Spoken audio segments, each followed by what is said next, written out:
Hey guys, it's Manny here, back with another Marvel Rivals update. Marvel Rivals had officially announced Season 2, and it officially begins on April 11th, and with it comes a major balance patch that's clearly aimed at shaking up the dominant metas from Season 1 and 1.5. It's not a tune-up, it's a meta reset. The devs just nerfed half the meta, added spicy new team-ups, dropped a brand new map, and yeah, let's break down everything you need to know. Let's start with tanks.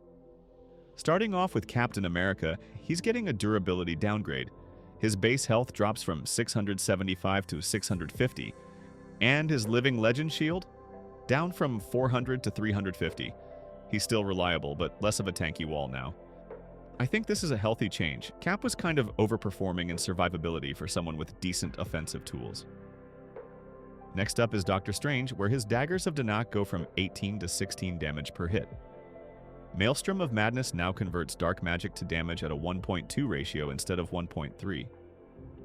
His damage output is taking a significant hit, making him much less effective. While a couple of hit points may not seem like much, a 20 or 30 HP loss over a battle with someone can mean the difference in securing the kill or losing the fight. He also won't be getting that extra damage from the Gamma Charge team-up anymore, so he has become significantly weaker. Next up is Hulk, with a big buff, where his movement speed increased to 650.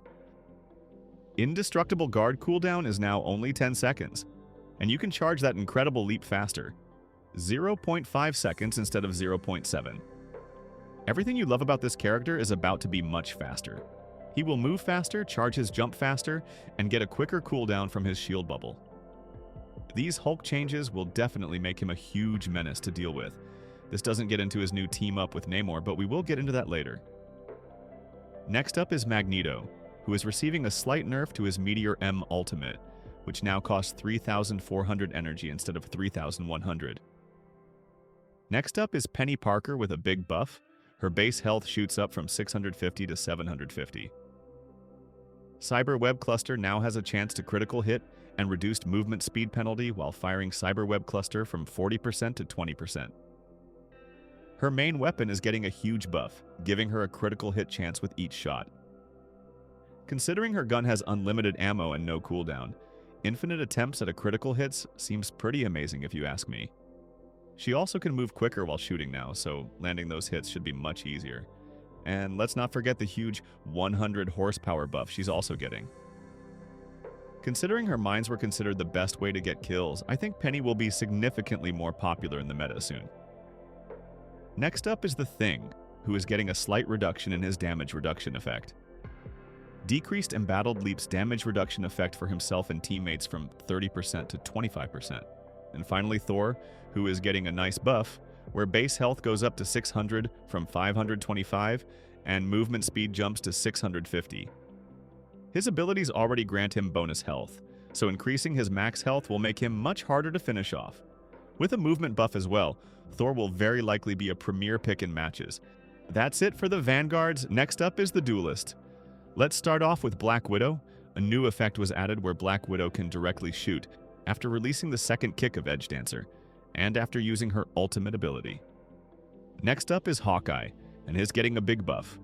Reduced slow effect while charging the bow from 30% to 20%, increase both instances of damage for Hypersonic Arrow from 50 to 55, decrease energy cost for Hunter's Sight, ultimate ability, from 3,700 to 3,100, and improve the bow draw speed increase from 1.35x to 1.5x. His ultimate may actually be extremely good now. Getting to rapid-fire arrows at an increased rate should make him significantly scarier to deal with. With the change time also getting a huge reduction, Hawkeye may be seeing a huge return to the meta very soon. Next up is Hela, who is getting a debuff, where there is increased cooldown time for Astral Flock from 12 seconds to 15 seconds, increased spell field damage of Piercing Knight from 30 to 35, and decreased cooldown time for Soul Drainer from 12 seconds to 10 seconds.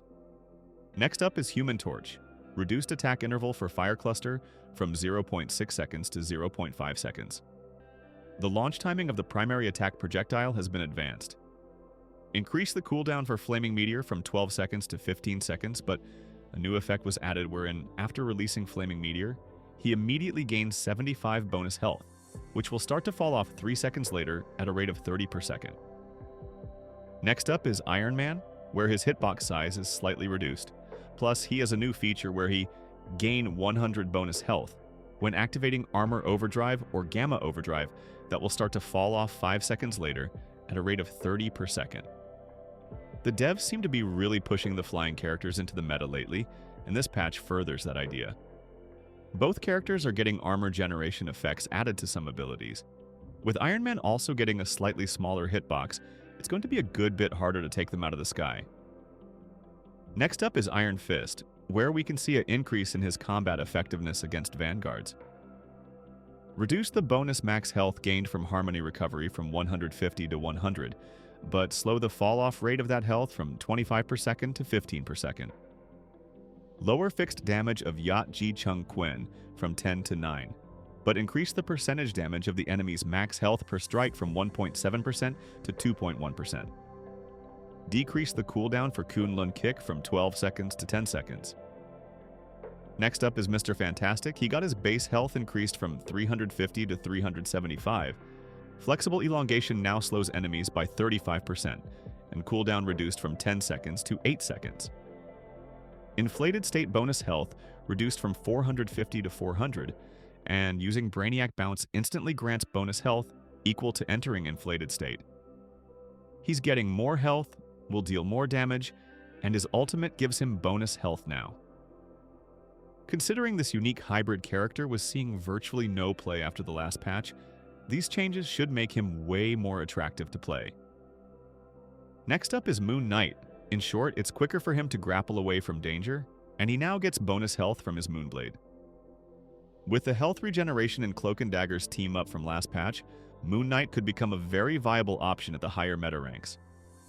His ultimate also got significantly stronger. Next up is Scarlet Witch, who is now less slippery but more dangerous, especially against strategists and duelists. Her damage output has gone really up, but you'll need to position more carefully without that extended phase time or instant slow. It's a trade-off that rewards smart, aggressive play. Next up is Star-Lord. His Blaster Barrage ability, that move where he spins in a circle and deals a ton of damage, is getting a big nerf. Not only is it dealing less damage, but it's also getting a new damage drop-off mechanic. Considering players were using this move constantly to farm their ultimates, this nerf should really reduce the amount of times we hear Legendary every match. Next up is Bucky, where his cooldown time increased for the Bionic Hook from 8 seconds to 12 seconds, and reduced base damage of Kraken Impact, ultimate ability, from 100 to 80, but lower the culling threshold from 20% of maximum health to 15%. His grapple is getting a 50% increase in cooldown, so he can't constantly yank you away from your team so often. Considering he's also losing the unlimited ammo from Rocket, this could reduce his popularity. I think he is still going to be very strong, but it will likely make him a smaller ban target than he is now. And finally Wolverine, he now builds rage more from taking damage and basic hits, but less from his mobility and burst abilities. It's a subtle shift that makes him feel more brawler-like, encouraging you to stay in the fight rather than jumping in and out. The knockdown nerf slightly tones down his crowd control, so you'll need to rely more on sustained aggression than stun-locking enemies. Next we have the strategists. First up we have Adam Warlock, where there is an increase in cooldown for Soul Bond from 30 seconds to 40. His ultimate ability now restores 30% of a fallen ally's maximum health instead of a fixed 100 health. Next up, Cloak and Dagger. After activating Eternal Bond, ultimate ability, the duration of the first 3 healing zones will no longer be calculated separately. Instead, they will remain active until the duration of the final healing zone ends, at which point all will be removed together. Next up is Invincible Women, where her shield value of Guardian Shield decreased from 300 to 250. Next up is Loki, where his regeneration domain cooldown increased from 25 seconds to 30 seconds. Next up is Mantis, where there was more emphasis on strategy over speed. Her base health was reduced from 275 to 250, and effects of Healing Flower and Allied Inspiration can be stacked up to a maximum of 16 seconds. Lastly, we have Rocket Raccoon. Rocket will now have stronger heals, but they need to be more accurate and move faster. His ultimate is now more in line with other strategists, giving bonus HP to players attached to his ultimate, at the cost of reduced bonus damage. This should make him significantly stronger at healing his team. These changes also bring a nerf to his jetpack dashes, making him go a shorter distance and taking longer to recharge. So while he may be better at healing, he should be a little easier to kill. Next up, we have the new team-up abilities. First is Doctor Strange and Scarlet Witch team-up, where he gets plus 100 max HP, and she gains a Mystic Burst ability. Next is Captain America and Winter Soldier, where Captain America gains a maximum health increase of 105% boost in damage output, while Bucky unlocks a new Stellar Impact move. Next up is Emma Frost, Magneto, and Psylocke team-up, where Emma gains a maximum health increase of 100, while Magneto gets Magnetic Resonance, and Psylocke gets Soul Resurgence, 2 new abilities. Additionally, we're also seeing some removals. Rocket plus Winter Soldier team-up ability is gone. Scarlet Witch plus Magneto team-up is removed. Luna Snow and Namor has been removed. And finally, Thor plus Cap Storm has been removed. But additionally, while Doctor Strange is removed from the Gamma team-up, Namor joins in with a new Gamma Monstro ability through his team-up with Hulk. Honestly, this is one of the most exciting balance patches we've seen so far in Marvel Rivals. The devs are clearly listening. They're pushing for diversity in playstyles, reducing spammy metas and giving underused characters some real love. But what do you think? Who's the biggest winner or loser this patch? And who are you maining in Season 2? Let me know in the comments below. If this helped you stay ahead of the curve, drop a like and sub for more Marvel Rivals breakdowns, guides, and news. Catch you in the next one.